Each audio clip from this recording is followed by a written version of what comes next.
I was quite happy with the work that I've done in this session, especially on tuck rows.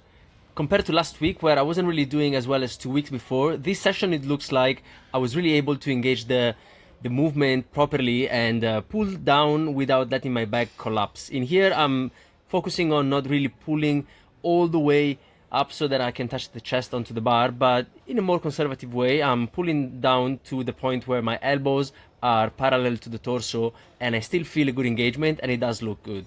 What is not looking as good is this handstand tuck attempt where I am still struggling to find the right position that allows my shoulders to move forward a bit and my knees to drop down horizontally parallel to the floor. I am still struggling at becoming competent with that technical detail, so I will just keep trying. This is the second set again of the tuck rows, and I was going for 7, 6, and then 5 reps in the 3 sets that I performed. Again, it was a good set.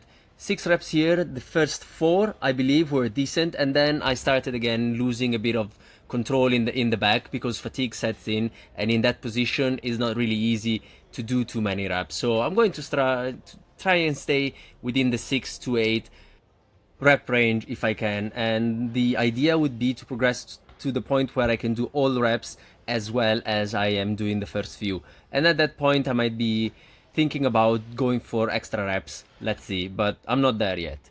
Then I was moving on to the lower body part of the session, which was really one exercise because I was supersetting this with some overhead presses.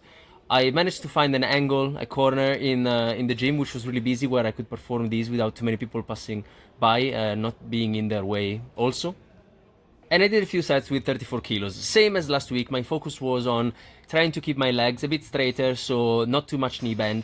There still is a bit, but I'm feeling it much more as a stretch in the hamstrings, and really focusing on at the bottom of the rep where my torso is parallel to the floor and the hamstrings are nice, lengthened and fully loaded. So I am getting into using stretch reflex and contracting the glutes to assist and pushing through that hip extension. And yeah, I was feeling like I was doing the movement in a way that was not really overloading the stretch on the hamstrings, and I was staying within a rep range that was manageable for the way that I'm using this exercise right now.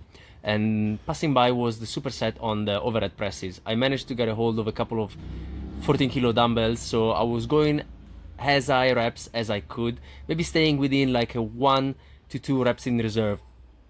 The way that I'm defining failure at the moment with regards to the overhead press needs to take into account the fact that my rotator cuff isn't fully healed yet. So I'm basically doing as many reps as I can while the prime movers are still fresh, because at some point fatigue sets in and then the stabilizer muscles should be called upon to assist in doing some extra reps if they were healthy. My rotator cuff, the subscapularis, is still recovering, and so as soon as I feel like that is being recruited, it doesn't really want to be in that picture at the moment, so it really contracts and makes it really hard for me to go through with the rep. And what happens is if I push through, I feel the pain, so I'm staying well clear of that part of the set with a higher risk of injuring myself further. I'm trying to get out of this. Ciao.